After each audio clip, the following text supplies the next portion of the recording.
El presidente de la Generalitat, Ximo Puig, y el presidente del Gobierno de Aragón, Javier Lambán, han anunciado una alianza estratégica para potenciar el eje cántabro-mediterráneo, que una los puertos de Valencia y Bilbao a través de Teruel y Zaragoza. El Palau de la Generalitat ha sido el escenario del encuentro entre el presidente Ximo Puig y su homólogo Javier Lambán, al que ha asistido también el presidente de la Autoridad Portuaria de Valencia, Aurelio Martínez. El principal tema de la reunión de hoy ha sido la importancia de la conexión ferroviaria Zaragoza-Teruel-Sagunto-Valencia, una infraestructura clave para poder conectar el puerto de Valencia con Aragón y con el corredor cantábrico. Es una línea que se enmarca dentro de este corredor cántabro-mediterráneo, que circula por 5 comunidades autónomas en un área de influencia que supone el 33,4% del PIB, unas cifras que evidentemente avalan la importancia de esa conexión entre el Mediterráneo y el Cantábrico.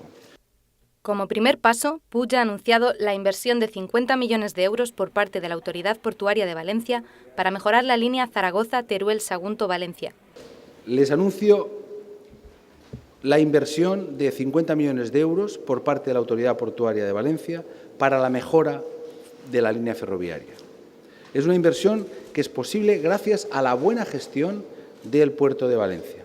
Unos 50 millones que se suman ya a cantidades invertidas con anterioridad y destinadas a la mejora de los apartaderos de mercancías, 13 millones de euros recientemente, el acceso ferroviario al puerto Sagunto y Parc Sagunt, 31 millones de euros, y 3 millones de euros para el Parc Sagunt.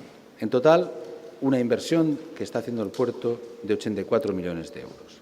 Puig y Lambán han coincidido en la necesidad de fortalecer las relaciones entre ambas comunidades y establecer un ámbito de colaboración y suma de sinergias con el fin de superar la España radial y avanzar hacia una España configurada en forma de red.